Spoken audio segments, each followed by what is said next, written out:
I've got some ideas, but I want to hear yours first. Why would men who voted for Trump feel that way compared to everybody else? Well, they want a traditional way of life. They also are rebelling against all the trash of COVID and they're going to church more, which obviously prioritizes this. They're obviously leaning into religion more. I could do a whole hour-long program on this and to what I think is happening in a way that probably is just nothing more than analysis. But young women in particular, they have, I believe, been sold a mythology. Part of it is true, but mostly a lie, that the 60s and 70s were nothing but oppressive for women. And the most important thing that you must prioritize is your own freedom. That if you don't have the ability to make your own money, that you will be held captive in a marriage. Now, this is not even a controversial thing I'm saying, Mark. I'm simply psychoanalyzing it because after hundreds of conversations, it finally clicked to me that it's not about the stuff that the women want. It's about they wanted the ability to escape or to be able to be self-reliant if they're ever in a relationship that goes south. That's really what this is all about. I don't know if you agree with that or not, but that's been I think there's primary motivator. Yep. All right, here's my equally fact-based speculation. I think people search primarily for two things: for security and for meaning in their lives. And right now, if you're a young male, so many young people, I think over the last couple of decades, when I've asked young people, do you want to have kids? It's the farthest thing from their mind, particularly men.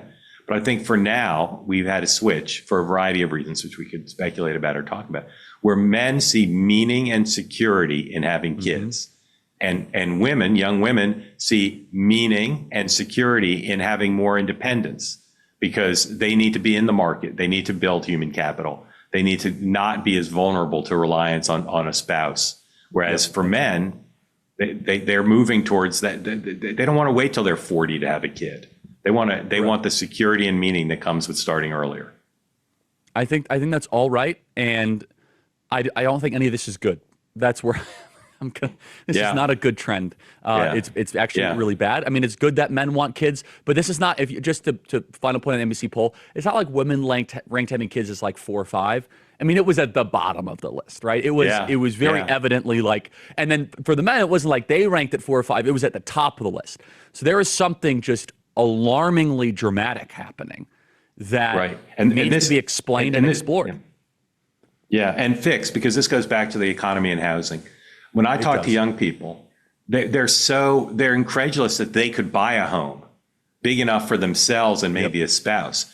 But when you say, are you in a trajectory to buy a home big enough for kids, to be able to afford to send them to school, to take family vacations? It's the farthest thing from their experience. It's the farthest thing from what they feel is in their grasp. And so until that's fixed, what you and I want, which is for people to get married and have kids earlier, not just so that they can enjoy it, but for all the societal benefits of that.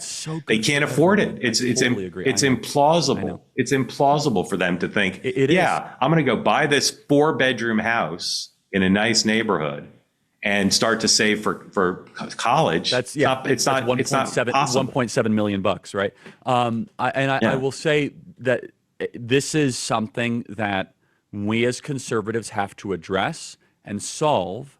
If not, naked political opportunists on the left will take advantage of this situation. And Mamdani is the coming attraction of that. Yeah. When you think about Mamdani, the president and his team have expended effort. Some of this happened while you were gone. You probably missed some of it, but they've been trying to get Cuomo elected. I mean, we don't need to put a fine point on it. They want to stop Mamdani, partly because of their own personal wealth concerns, but also they love New York City and they don't want a socialist mayor. Do you think that there's what are the prospects, do you think, at this point, that there'll be a plan to get Cuomo the victory? I don't know.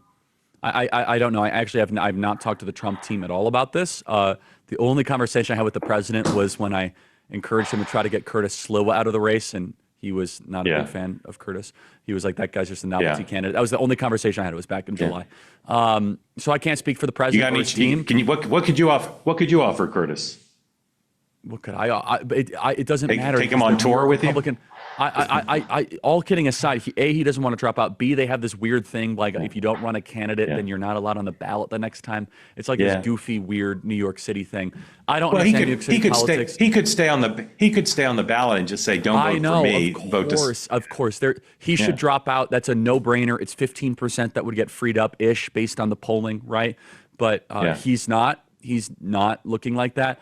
The whole thing is just a catastrophe, and it looks as if Mamdani is the likely favorite to become the mayor of New York City. Yeah. And at that point, do you agree with the analysts who say he'll be the face of the Democratic Party for a while, and it'll be tough for other Democrats? Probably. I don't know, man. Well, it will be the face, yes, but the tough. I'm trying to warn people, you don't want to run against economic populism properly articulated.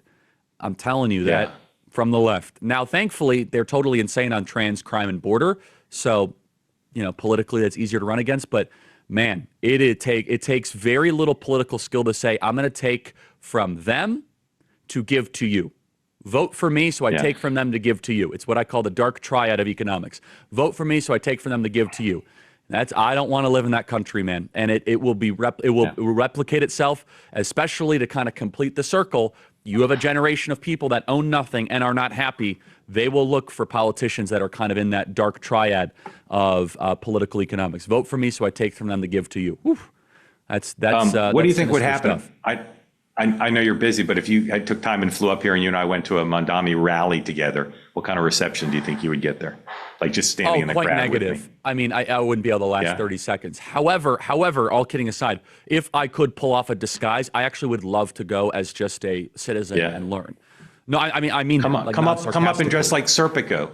We'll get you. It's summer, but we'll get you like a cap and. I think we should hire a professional costume artist, and I should dress as there's a Halloween pop-up. There's a Halloween pop-up in Greenwich Village. I passed the other day. So come up, we'll get costume. We'll shoot the whole thing. We'll do a nice gag video. We'll go. Yes. We'll go to the rally as like Beavis and Butthead. I don't even want to troll the supporters. Like I actually want. We just want to be present. The same way that people wanted to go to the MAGA rally to learn. I think it's incumbent on us to go and see what is happening in our own country and talk to people.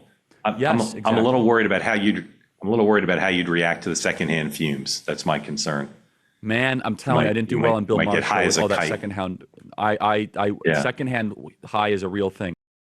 Listen up now. If you're 64 years or older, this is important. The Department of Justice recently sued 3 major Medicare brokers for claiming they were unbiased while allegedly pushing people into plans that got them the biggest kickbacks.